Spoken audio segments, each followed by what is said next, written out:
So you've seen all of those beautiful, large bowls of sourdough on TikTok or Instagram, and then you try to go and make a sourdough starter, and it's lifeless. That is why I developed this no-fail sourdough starter recipe that I can guarantee you is going to yield a bubbly and active sourdough starter. Rye flour, which is the secret ingredient. You absolutely have to use rye flour. When I was using unbleached all-purpose, for whatever reason, it always developed hooch, and it was always hungry, it always smelled really acidic. The moment I switched to the rye flour, that's when everything changed and I got a nice starter. The reason rye flour works is it has more nutrients and enzymes that speed up the fermentation process. You're also going to need filtered water, a mason jar or any glass container, a spoon, and a scale. On day 1, you're going to mix 30 grams of water and 30 grams of rye flour in a mason jar, and you're going to cover it lightly with a lid or a paper towel and leave it on your counter for 48 hours.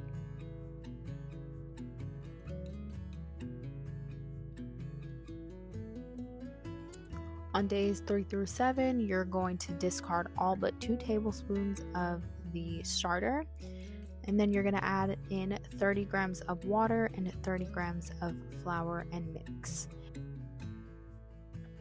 Here, this has been about 4 days, and you can definitely see that there's some fermentation happening, some bubbles. Sourdough starter does that nice squishy thing. When you put a spoon into it, it was starting to do that. So I can tell that we were definitely getting that fermentation.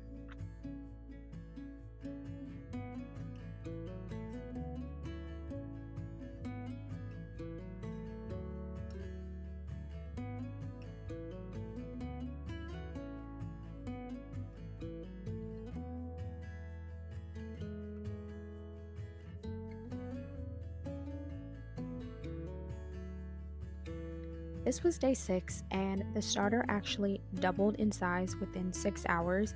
That was awesome to see, and not something that I ever saw when I use unbleached all-purpose. Now it's time to switch it over to an all-purpose flour. So at this point, what you want to do is you want to start feeding it more flour than you do water. So I don't measure my sourdough starter with a scale or measuring cup ever. I just dump in flour and water, mix until I get the right texture. If you are looking for specific measurements, you can feed it a 2-to-1 ratio, meaning you're going to feed it 2 times more flour than you do water. So if you're going to feed it 1 cup of water, you want to feed it 2 cups of flour. You can also read my guide on how to feed a sourdough starter. I'll have it linked below.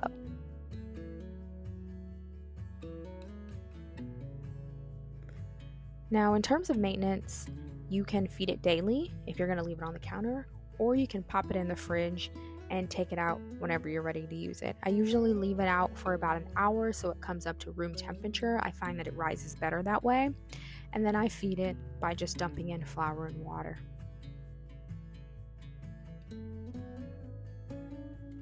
And this is why my approach to sourdough makes it so much easier, because I don't worry about hydration, feeding schedules, ratios, all of this. I don't really care about any of this. All I do is I put in the flour, I put water. If I'm baking the bread, I add some salt. I do a few stretch and folds, and I call it a day. I do not allow sourdough to run my day or my life, and you don't have to either.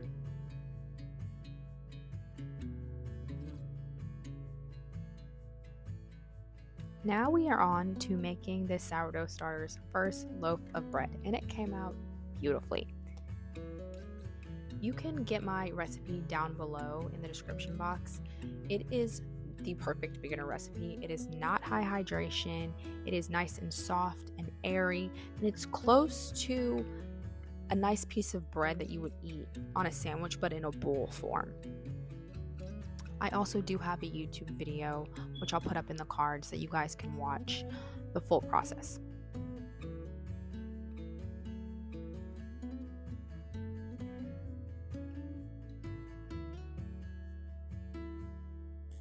For this particular loaf of bread, I did follow the process to a T as written on the blog. But once your starter is about, I would say, a month old, that's when you can really start playing around and seeing what steps you can take out to better fit your life. Because frankly, most of us cannot be tethered to our house for 48 hours to make a loaf of bread, right? So don't complicate the sourdough process. Make it fit into your life, and I promise you, you will have delicious loaves of bread that you're feeding your family.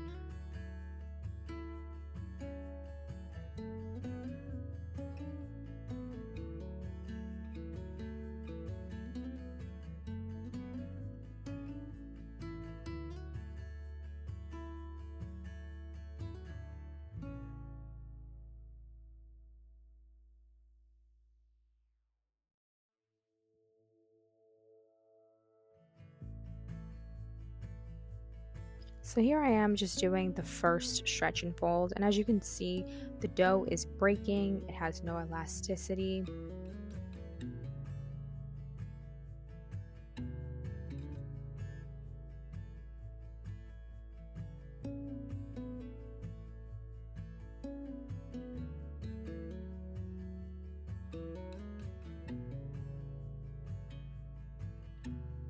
And now after the last stretch and fold, it's nice and elastic, and at this point I could actually tell that it was ready. The bulk from it was over, so I went ahead and decided to shape it. I did the pre-shape and then I did the final shaping.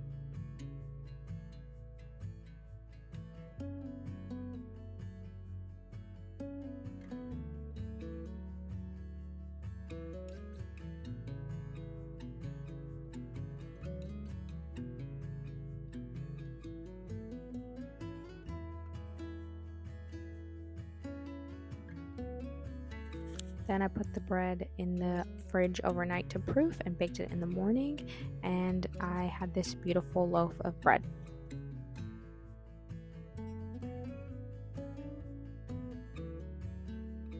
I was actually shocked by the results because my first loaf of bread that I made with my original starter was flat and it was sad and gummy. And this one came out wonderfully. The crumb on this guy was actually spectacular. Well, I hope you guys try out this recipe if you're struggling with your sourdough starter, and I hope you garnered some inspiration that sourdough does not have to take over your life. You can fit it into the margins of your day. Have a wonderful day, guys, and don't forget to subscribe and leave me a comment down below.